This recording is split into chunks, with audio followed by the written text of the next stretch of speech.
প্রশাসনিক কার্যক্রমে দক্ষতা, স্বচ্ছতা ও জবাবদিহিতা নিশ্চিত করার উপর সর্বোচ্চ জোর দিয়েছেন প্রধানমন্ত্রী তারেক রহমান।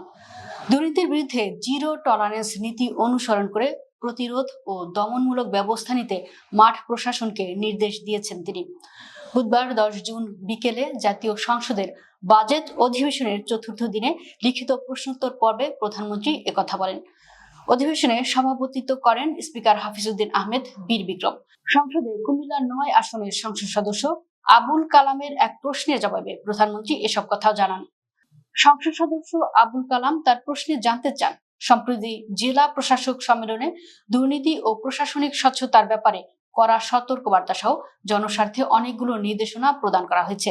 জনস্বার্থে দেওয়া ওই নির্দেশনাসমূহ কি কি?